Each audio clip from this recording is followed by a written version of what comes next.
Kapitel 12 Den Dood uit de heen geklapt. Als John luid dat de knappel wordt op zijn kop napknallen, dan speert hij hoor over zijn bak krabbelen. Hij kijkt op en dan zag hij Pocahontas ihr kop op zijn nap laien. Plötzlich wird dort ganz still. De knappels, die kommen gleich. Pocahontas, warum hast du dort gedaan? Hier John, den Chief Powhatan, seine Tochter fragen. Ich will nicht haben, der soll sterben, zei de dochter en zij houf ihren Kopf ab. Führer, ich brauche die, dat du am nicht dood merkst, en jef am te me. Chief Powhatan, jascht. Wat immer die wünscht. Dan dreht Powhatan sich naar die wat de band werden en zei, verdeel jef nicht dood gemerkt. Pocahontas kon ihren Weg haben. John feilt starke Arms am Abheben en uitleiden naar eine andere kleine Hütte, wo er dann topgebankt allein gelassen wird. Hier so im Hofdiestrin wundert John dann, wat het mit am das nächste wird geben. Wird Chief Powhatan am Loten gehen naar de Jamesstadt, oder wird er hier bei deze Dörper bleiben machen en alles kriegt down, wat Pocahontas te wünschen hat. Die Antwort kam 2 Tage later, als hastig seine Hütte aufgemerkt ward en da standen 200 betuschte Indians. Nu zijn we vrienden, zei Chief Powhatan te John. Ik wil aan die denken, ze is een zin. En du kannst teruggaan naar die mensen. Ik wil die leiden. Alles wat ik me van die wens, dat zijn 2 Rifles en 1 Stein zum Dinge anschauen. John zijn hart werd ganz vol vrede. Hij wil vrijgemerkt worden. Ewig versprach hij alles wat Powhatan wil haben. En later in denzelfden dag, dan ging je 3 naar de Jamesstadt. 12 mannen, onder die ook Rawhand, einer van den Chief Powhatan zijn beste Väter, weer met een taub als hij 3 ging. De 2. Januar 1608, eine Stunde nachdem de zon opgegangen weer, dan kwam ze bij de Jamesstadt. Die werker door bij de poort stonden ganz verblaft als zij zagen wo John aankwam.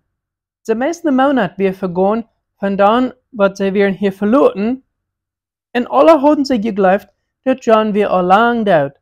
Als zij eerst op dem Hof boven wären, dan werd John aan dat de andere 2, Thomas Emery en Jehu Robinson, en dan nog einer, wat hij had bij de boot gelaten, werden doodgemerkt van den Indienlehrer, wat ze gehad hadden. De andere groep aber hadden kunnen wegschwammen met ihr boot en werden teruggekomen alles te vertellen wat ze beleefd hadden. Keiner van de kolonie wil dat deze 12 wat met John top gekomen wären, länger hier blijven als wat dat wat nodig zijn. John wees een 2 grote kanonenmachine ongeveer 300 pund schwer en zei te de Indians, die kan je gaan. John kijkt toe, wo Rawhand aufhangt te schmüsteren. Nicht mal 100, wenn de Indians kan die grote kanonenmachine naar ihre dorpen brengen. Dat had een groot gestal gebruikt met keden om de kanon verhep van Erschap raufbrengen hier op dit land ab. John proud over zijn ernst te blijven. John zei, zeg den Chief Powhatan dat ik had je dit schietgeweer aangeboden, aber je kunt dat niet metnemen. En wenn je dat niet metnemen kan, wil ik je aan je andere dingen geven. Achsen, groepes en speels voor je vrees. Ik wil je dat nog den Anschap steun geven, wo de Chief nu vrouwen daar. Rawhand grinst een beetje. Hij wist dat zij weer uitgesmeerd worden. En dat mocht John schaftig kijken. John had den groten Chief angesmeerd en nu moest hij zich zelfs bereden dat hij deze Indians niet vastnam met geweren. John had het klaar dat Schwerts, Rifles, Kanons muss nicht die Indians überloten worden. Kriegen dann Wort. Als die Indians erst verloten werden, dann wird es dass John war mit alles bekannt wird, was hier auf der Kolonie verging. Krankheiten en Etenknappheiten hadden al erpart gedaan. Nu werden allemaal nog 40 mannen van de 105, wat am Anfang gewesen wären. En die tijd wat John weg gewesen wäre, hadden mehrere mannen Sogar John Radcliffe und Gabriel Archer, davon gerät, als sie sollen the Chap Discovery nehmen und in England reisen. John macht aber plötzlich Schluss mit seinen Gedanken, und dort euert Präsident Radcliffe, wird dann plötzlich Leute John festnehmen und sieht, dass auf seine Schild, wo Thomas Emery und Jehu Robinson wären angekommen durch den Indienlehrer, wenn sie heute da allein gelassen. Dort, wo für John beschuldigt worden wäre, wie so weit bei dem Streck, dass er nicht mal Gesetzen fängt dafür, eine englische Gesetzenbuch, da wären dreht in der Bibel, nach der dritte Mosebuch. Der Vers, was er dann lesen dort, dort seht, dass ein Eau für ein Eau, eine Ten für eine Ten, und ein Leben für ein Leben. Und wenn John nicht wie vorsichtig war mit den anderen zwei Männern ihres Lebens, meint der Präsident nu, dass nu soll das auch John sein Leben kosten. Die Utleihung wird puckrig und angereicht, aber die Männer werden sehr am zu tun, John Smith zu sie zu schaffen und in England zu reisen. Beinahe 24 Stunden, wird John wieder zurückgekommen, wir haben festgenommen und zum Tod verurteilt mit einem Hang. All das ging so sehr bosig, dass John wie erstaunt. Besonders wenn er wie grüßt der Indians den Tod ut der Hang geglaubt, und nu soll er von seinen einen Landsbrüder dort gemerkt worden. Die Nacht sah John sich durch und er uit, was er dacht, vielleicht sein letztes Unkas. Aber als er eten dort, hier er ein drehende Blusen. Ein Chap kam durch längs dem Rifa. Hastig, wie alles wild in dieser Stadt. Der Mann rannte in der Kant von der Butter, zum sein als das Freund, Feind wären ab der Chap.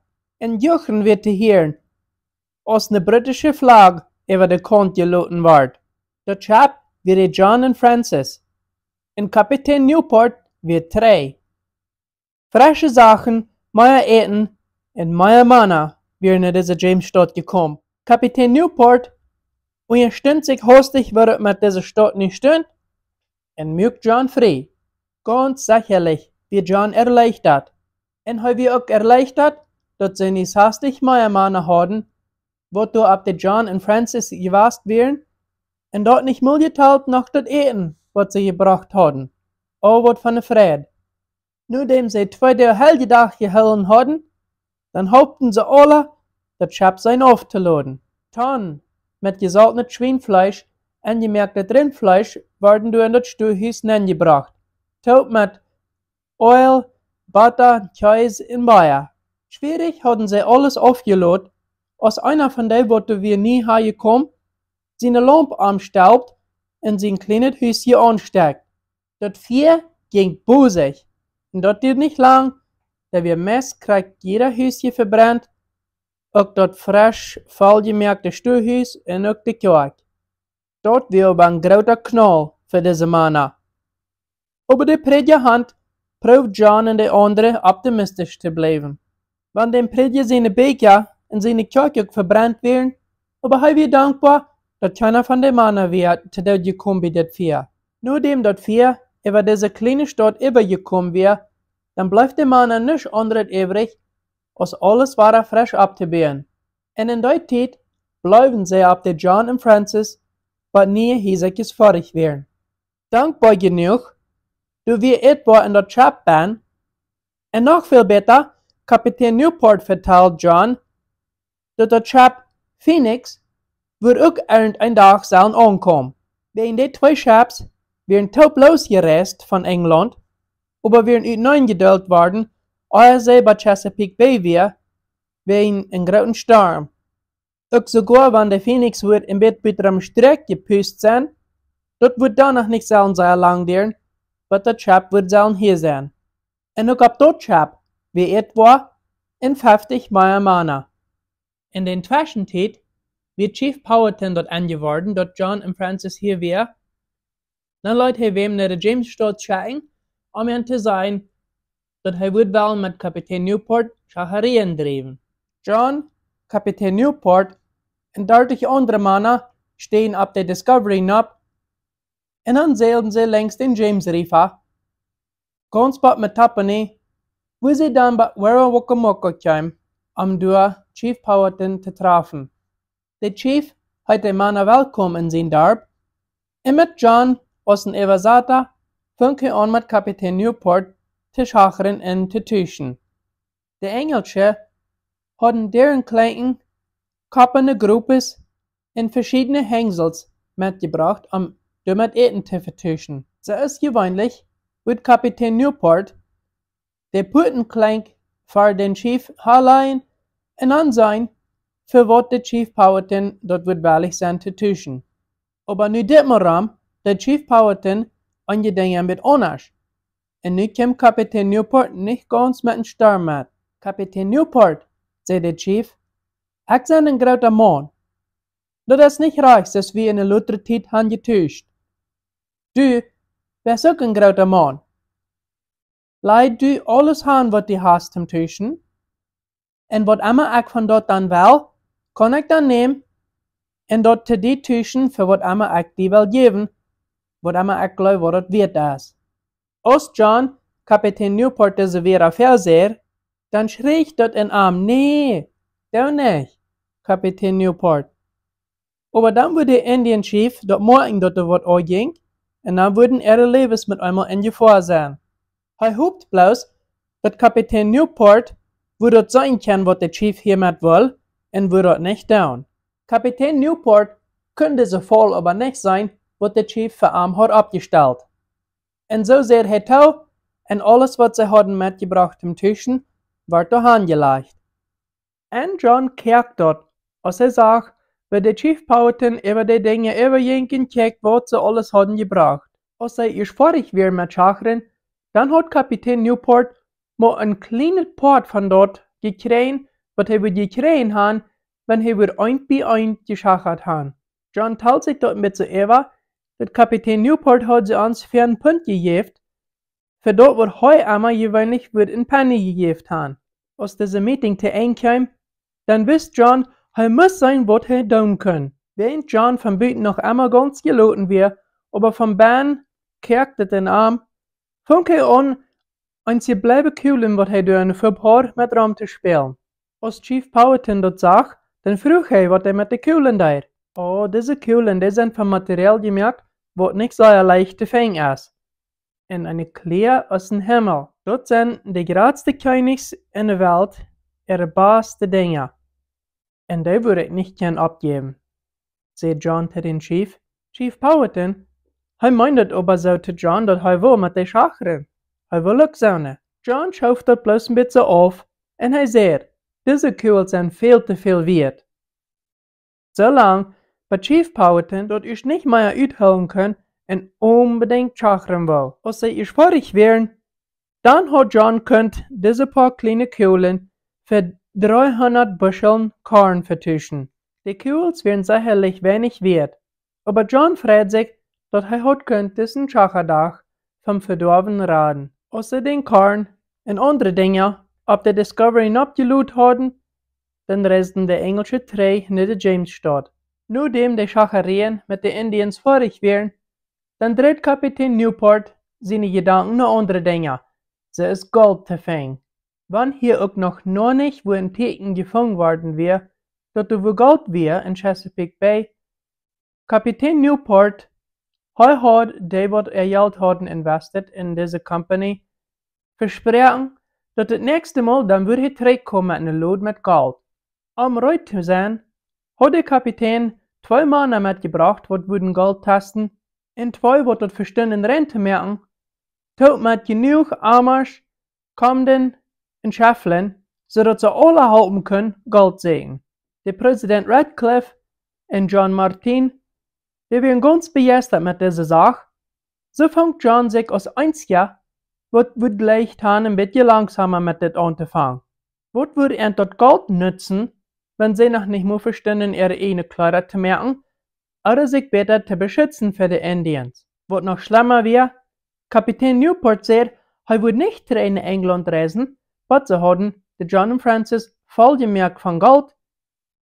Und wenn er nicht bald wird wegreisen, können er auch nicht bald zurückkommen. Und das etwa, was sie hatten auf dieser Kolonie, fängt an bosig war alle zu werden, das ist die Männer ein.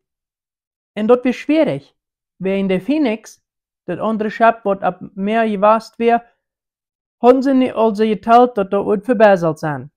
Wenn noch wieder nicht angekommen, de Mannen alles, wären weich. Aber sie sei ja aus John noch probt, dat halpt nicht, dat Goldsegen fängt an. Tag für Tag, bei der rieferste Läng, warten diese kleinen Steinerkes gesagt, wat soll Gold sein. Wann noch kein Gold zu finden wär, Kapitän Newport meinte aber, dat anjet von der Blatt in Dreck, wat sie irgendwie im Riefer rütgerien, hat Gold ban. Und so ward von dort ein Dollar am Schapen abgelot. Dat wir all anfangs April, als Kapitän Newport schließlich meint, nu wäre Gold, und sie werden reit zum Train England reisen. Als der Chief Powhatan dort anwart, dat das andere Schap, John und Francis, soll 3 gehen nach England, dann schickt er 20 Kühnhunds mit, und sagt, der Kapitän Newport soll ihm dafür 20 Schwierz bringen. Und John wie flammental, als er anwart, der Kapitän Newport dort versprochen hat. Wer insistiert, wären die ersten europäischen Gewehren in den Indiens ihre Heim. Den 10. April 1608 reiste John und Francis nach England, nachdem sie 3,5 Monate hier bei der Jamesstadt gewesen wären. John, für sein Part, freut sich, dass die waren weg wären. Kapitän Newport mit seinen hungrigen Seelmannen. Und noch viel besser, Edward Maria Wingfield und Gabriel Archer wären noch auf der Schap boven. Nu dat die weg wären, würde es auf der Kolonie auch nicht so viel Streit geben. Tiendeel, nachdem die John und Francis 3 geseilt wären in London, wird John bitten, beim Duel zu haken, mit einem anderen von der Kolonie taub, als er ein Alarm hört. John schmeißt seine Axt an und ran seine Pistole holen, wenn er so hastig dachte, sie wären eine Angreifung von den Indians. Er rannt nach ihrer Kolonie und die andere ganz dicht bei hängen an. Aber zum Glück wären sie nicht eine Angreifung. Und da steht, wie du ein Chap, was der Rammer der Axt kam bei den Riefer, abtau nach der Jamesstadt. War hat der Chap eine britische Flagge, und als er nur kam, sagt John den Namen an, Phoenix. Der Chap, was sie gedacht hatten, wir verbessert auf Meer, wir schließlich angekommen. Ganz abgerecht rannten die Männer alle nach der Kant nach den Riefer. Als der Chap erst an der Kant festgemerkt worden wie bei der Jamesstadt, dann vertelt Kapitän Thomas Nelson, was er alles belebt hat, diese letzten 4 Monate am Wasser. Der Sturm, was der Phoenix und John und Francis angedauert hat, gerutzt euer sie bei Chesapeake Bay ankam, hat der Phoenix ab dem Meer abgepüst, so weit, dass Kapitän Nelson hat sich entschieden, sie würden wieder Westen reisen, bei den Inseln Indies, wo er und seine Männer dann wären über im Winter geblieben. Nur 3,5 Monate hat der Wind dann so viel mal neu gelassen, dass sie wären wieder gereist, 3 hier in dieser Jamesstadt. In den Zeit, wo sie bei den Indies gewesen wären, hat Kapitän Nelson mit den Indians für Eten geschachert, und so hatten sie nicht dürft von dort eten, was sie hatten abgelot für die Jamesstadt. Und dort freut John. Nicht bloß hat der Phoenix 50 Mal Männer, was enthalten wurden, aber dort wir auf keinen Fall gelot mit eten. Ein Tag später, als der Phoenix angekommen wäre, dann ward alles aufgelot in das Stuhlhaus nennen, in meine kleine Hütten waren gebiet, wo die extra Männer wurden schlupen, was gekommen wären. Als dort ich fertig wäre, dann ward Maya bloß taub gewarnt und nicht gedacht, wo sie alle würden taub leben für die nächsten mehrere Monate. Dort ward aber schwierig gemerkt, als Chief Powhatan seine Männer ne Ernte kam. Der Chief Powhatan hat Mut gekriegt, nur dem Abend wären 20 Schwierz versprochen worden, so schickte er nun noch einmal 20 Kühnhunds und verlangte, dass noch einmal 20 Schwierz soll mitgebracht worden. John versprach das aber nicht, schickte ihn seine Männer mit laut gehängt 3 und hofft, dass er wohl durch das nicht an mehr Feinde gemerkt für sich selbst. Sie warten an, dass für dort, wo Chief Powhatan nicht schachern können, wie er auch noch willig zu stehlen. Wie kleine Gruppen kamen die Indians, brücken sich an und proben Gewehren in etwas zu stehlen. Dort merkt John Dahl und habe sich entschieden, dass er ein Beispiel davon merken, wenn er einen von diesen greifen kann. Ein Tag, dann hatten sie eine ganze Ditz gegriffen, als die kamen, etwas zu bestehlen. John stoppte an En schickt eine Nachricht den Chief Powhatan, dat hij wil seine Sachen trei, wann sie diese Männer los wollen haben. Den nächsten Tag, dann werden 2 von den Engelschen festgenommen, wat bitte der Kolonie gewast wären, am Meier etwas zu sehen. Dann entschloss John sich, was zu tun. Er nahm sich ein Gruppe Männer taub, und mit dat kleine Schab schwammen sie dann längs den River. In dat erste Indiendorp, wo sie ankamen, steckten sie alles an, brücken ihre Canoes 2. Dann kamen sie 3 naar de Jamesstad und lüden, was Chief Powhatan nu wil doen. Dat kwam ook kurz den nächsten Tag. 2 engelsche Männer werden 3, taub mit ihren gestohlenen Schaffels, was sie durch die Put geladen hatten. John will sich noch einmal entschlossen, er würde den Indian Chief dat wissen, wer hier die Macht hat. Deswegen lädt er bloß ein von ihnen los, und der andere grüllt er. Den 3. Tag, dann prüft Chief Powhatan ein anderes Ding zu tun, John in der Kolonie zufriedenzustellen. Er schickt Rahand und Pocahontas, zu fragen, ob sie ihre Männer loshaben. Und du kann John nicht gehen. Pocahontas hat sein Leben ein Tag geraten, und nu frug sie, als sie ihre Männer wird loslassen. Und so lädt er die Indians alle los. Auch in diesem Zustand, John freut sich, dass er Pocahontas wahrer sein kann. Und er lädt an, sie können dann naar de Kolonie kommen, wenn sie dort wünscht. Den 2. Juni, an 1608, reiste Phoenix 3 längs den James River nach England. Ganz vollgeload hadden sie die mit rode Dagbrerer. Mehrere von John seine Landkarten, wat hij abgemalt had, taub mit Briefen und andere Dinge, wat hij had abgeschrieben, wat sie beleefd hadden hier, nam Kapitein Nelson mit dort nach England. Dat wir nu al midden im Sommer, und mit so viel Männer, wat er können sein, dat der Arend wird wieder wissen, dat John so feilt, brückten sie hier all nicht. Und du wen, will er frisch auf das Land abgehen, alles sein zu sehen. Er sagt sich 14 Männer aus, und taub seilten sie weiter längs den River. Für die nächsten 7 Tage seilten sie längs ein River und an den anderen, sein würde alle hingehen. Als sie Norden reisten, dann verleiten sie das Land, wo Chief Powhatan über regieren dort, und kamen in andere Indians ihre Gegenden nennen. Sie seilten auch noch ein ganzes eng längs den Potomac River. John malt war seine Landkarte auf und tekent all die Indiendorpen ab und auch wieder halten. Als sie ab den Drehweg wären, nach der Jamesstad, dann entschloss John sich, er würde noch längs den Rappahannock River. Nachdem sie fertig wären, den River besein, und waren ab dem Drehweg wären, dann sah der Schab mit einmal abgekannt am Sond ab, und sie wären fast.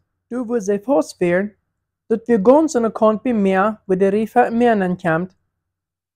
Und nu würden sie mal wachen, aber das Meer wird einmal höher werden, sodass sie können dann wieder schwammen. Du wären aber fest zu sein in das flache Wasser, und so müssen sie sich die Arbeit zu fischen. Und der steht mit einer Fischwip zu fischen, dort John der bloß mit seinem Schwert abspecken. Das ist ein was er sich lauter Zeit gelehrt hat. Während er so bei der Sache war, kam du mit einmal in Fisch, wie sie der Chap, sind es er noch niemals gesehen hat. Der Fisch war platt und rund und hat eine lange Seil mit Spitzen an. Wiederzukommen, da der Fisch bis ganz schmäßig nach dem Rauf. Ganz begeistert, für was John sagt, speckt er den ab. Und das wird nicht lang dauern, dann wird er gelehrt haben, dass das ein Stingray wäre, ein toller Fisch. Während John den so mit seinem Schwert abhauf, probt der Fisch sich umzudrehen, schlug mit den Seil aus und speckt John eine halbe Zahl in seinen Arm an. Der Wind verlor kein Blut nicht, das dürfte bis eine kleine bleibe Plag, wo der Arm gespeckt hat. Der Video wird aber geraten, als was John jemals gefällt hat. In sein Schüler und Arm fängt an abzuschwallen. Einer von den Männern nimmt noch mit Saal und schmiert John an, aber das hilft nicht. Der Video in John sein Arm werden immer gerader. Nur 2 Stunden, als John da oben im Boot gelegen hat und sich gekrallt in große Video, dann wird er sich sicher, dass er wird sterben. Gut nicht erkannt, und dort ein Grof merken für mich, wen ich wohl nicht lang sein.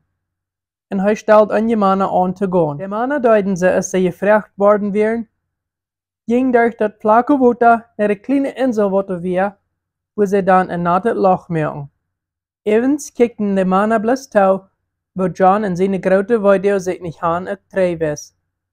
John selbst wes dat nicht viel Minuten noch duren können, was sie am dort Loch leihen würden. Aber die Minuten waren zu Stunden, und langsam fängt die Weide an weich zu gehen. John fängt an zu wundern, als er mit einmal doch gestorben wird. Was lot nur mehr, dann werden die Weide meist krank weich, wenn sie in armen Schelle noch ganz abgeschwollen wären. Und du wäre gut nur recht, dass das Höhe mehr wie gekommen und das Boot fängt an langsam mit dem Sand zu heben. Nachdem das Boot los war, schwamm sie nach der Kant durch die Insel, wo sie dann raman fikje den Fischreit mögen zu mähen. Den nächsten Tag ging es wieder drei nach der Jamesstadt. Kriegst es gewöhnlich, weil John war besorgt, als er drei nach der Stadt kam. John war noch niemals drei gekommen, dass er die Stadt hat besser gefangen, als was er verloren hat. Und das war nu krieg so. Als er drei ankam, dann wird der Haus für Präsident Radcliffe ganz hoch. Der Präsident Radcliffe hat loten zu viel eten arbeiten, und nu hat er den Mann noch gemerkt abhören, mit was immer sie deuten, zum Arm ist mal ein großes Haus bauen. Einige von der Kolonie wären doll genug, um sein dem Präsident zur Seite zu schaffen. Noch einige andere wären futzreit, Captain John Smith anzunehmen als Präsident. John war aber nicht schwierig danach. Er hat auch nicht gesehen, wie schwierig das mit dem Mann kann sein, wenn einer der probt zu lernen. John kann aber auch sein, dass der Weg keiner, was er noch einen Respekt hat für den Präsident Radcliffe, sind die Stellung an. Aber mal darauf, dass er krieg sein kann, wer unser Arm soll sein. Der Mann nahm das an, und so wird John dann als Präsident gewählt. Und John sagt sich dann, Matthew Scrivener, einer von denen, was das letzte wir hier angekommen, als sein Vertreter. Und bei einem kam der dann, am gleich zu wünschen, aber häufig der Rennchen gestaltet. Sein einziges Ziel war, so viel als möglich von der Kolonie lebendig zu halten, was das nächste Schiff von England wird ankommen.